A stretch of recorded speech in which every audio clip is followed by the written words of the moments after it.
Welcome to another informative video from Aussizz Group. Today we are going to talk about an important topic, international student success stories. We are going to track an international student's journey from education to career to PR. So without further ado, let's talk to Sonya. Sonya, thank you for doing this. Thanks, Deepa. Thanks for having me here. Could you tell us a little bit about yourself? Sure. So I'm originally from Ahmedabad, Gujarat. I have done my education back home and moved to Australia in 2018 Right. to pursue further studies. I came across Aussies Group and I was pursuing sport management at the time, but thanks to Path Patel and the entire Aussies team, I was suggested to do a graduate diploma in early childhood education, which I think, looking back now, it was a really good decision. And here, I'm here now today. Yeah. Great, great. Could you tell us a little bit about your experience of studying this course, Graduate Diploma of Early Childhood Education and Care? What can one expect out of this course? Right. So with in Australia specifically for early childhood, there are various frameworks, principles that they follow. So it's not about just childcare. You are a potential teacher working with the early years. So Right. it's just before primary. Yes. So what you can expect from the course is like how a daily day in childcare would look like. What are your philosophies, educational philosophies? So there's a lot that kind of is encompassed in that course specifically. And then you can always decide whether you want to be a teacher or kind of get into the educational leadership space also. Right. It's like policy making and all That's that. right. So you definitely start out as an early childhood teacher, but then it depends on what your interests are and how you want to go further with that. All right. Now, this course tend to have a really high English language requirement. How did you prepare for that? Did you undergo a long process of first preparing for the English requirement, and what are some of the tips and tricks that you can tell the students? So again, starting with Aussies Group helped me with my IELTS coaching as well. Yeah.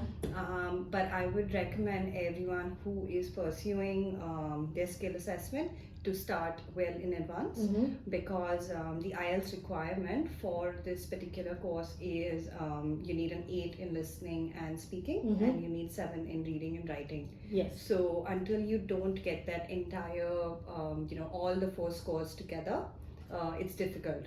So for me, I would say that preparing well in advance, because you don't know how many tests you have to take. Right. So you can probably just fall back with your writing, wherein you get a 6, and the remaining components you're still there. But you have to give the whole test again to get that straight score. Right. What kept you motivated during that time? The residency, I think. Okay. Good enough reason, right? Okay.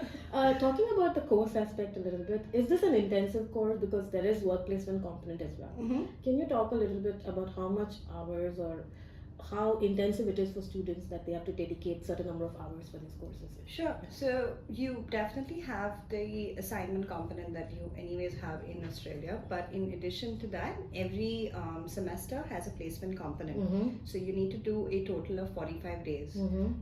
Those 45 days is a proper sense of what you're going to expect working in a childcare center.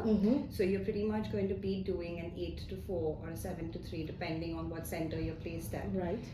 So only when you're having your placement component is when it gets a little more busy. Okay. But otherwise, if you set your time out for assignments, then it's fine. All right. So just having that balance between your placement component and if you have like other work that you're doing and then your assignments. So it's probably those 45 days. All right. And I assume you did the 1-year graduate diploma. Yes. Yeah. And from after completing the course, how did you go from that point to getting a skill assessment? Right. So again, I think all the checklists are very important. Getting your skill assessment checklist, getting your education checklist. So once I did finish my course was the time when I could apply for my skill assessment, because you need qualifications and you need your English requirement, which is your IELTS. Yes. So once after many attempts of my IELTS, I could finally put in my skill assessment. and it's pretty straightforward because they don't take more than 10 weeks. Okay. So I did keep that time that, okay, if I apply for my skill assessment today, I'll probably get it after 3 months. Okay. But again, like, yeah, just having that, shell of what the timeline's going to be like really helps. Yeah, plan well in advance. Yes, yes. I assume you got your 190 Victoria invitation for early childhood teacher. So how did you strive for that? Did you engage in getting work experience so that you can consolidate your chances for getting that invite? Absolutely. I think it's important to kind of try to start working in the occupation as soon as you start studying. Okay. That would be my advice, because, like, let's say if you finish your qualification, that is the time when your work experience starts ticking in. So the 5 points that you get for work experience only comes in after you get your degree. Right. So it's easier if you're already working in the field, right, to then kind of, just keep doing it for another year to get your 5 points. Sure. Could you give a bit of tips and tricks on how did you find that first work relevant to your field? Sure, it's definitely like any other job where you're really searching. Yeah. But right now in Victoria specifically, you have various casual work. So to get your foot in the door, I think casual work to start with is a good option. Sure. And then seeing how you do, you can then probably get into part-time or full-time. But just having like 1 or 2 days working in childcare while you're studying is highly recommended, so that you can continue then once you get your qualification and work towards your 5 points for your work experience. So just to give the viewers of like a timeline. So when did you start the course? When did you finish it? And around what time did you apply for your EOI, and when did you get your invite? Wow, yes.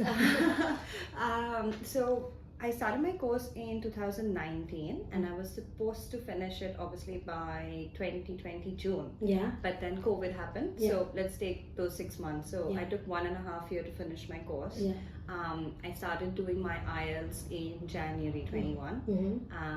I applied for my skill assessment in April. Yeah. So it took about 4 months for me to get my IELTS. Scores, yeah. Yes. And then, subsequently 3 months down, when I got my skill assessment is when I started planning to get all the documentation for my EOI. All right. So once that came in, I applied for my ROI in December, and I got my invite in February 2022. So December 2021, yes, you applied, and February 2022. That's right. So about 2.5 years. Yes, 2.5 years to reach the permanent residency. Yes. That's pretty good, and Yes. I think you've done really well for yourself. Thank you. So what advice would you give young professionals who are looking to venture into early childhood education as a career? What are some of the points that you can give them so that they can best prepare themselves? Honestly, as a education professional myself, it's a very fulfilling career. However, there's a lot of hard work that you need to do initially. Definitely have those connections with children as well. Yes. So that is obviously important. And it's never a bad time to kind of have that switch. I think it's very fulfilling after the number of jobs that you have right now in that. And then there's always career progression, because if you get a good center and you network the right way, you always can kind of progress to becoming a team leader, and then going on to becoming an educational leader. So my advice would be, have your plan ready, network a lot, and just enjoy the job while you're at it. Yes. So plenty of opportunities for sure for the right people. In the whole scheme of things, can you talk a little bit about how Aussizz Group facilitated this journey for you? Sure, I have a very special connection with Aussies, because when I moved here, I pretty much did not know anyone. And then I met Pat Patel, who was my migration agent, who kind of guided me through in terms of looking at my background. So I had an educational background, which is why he suggested early childhood.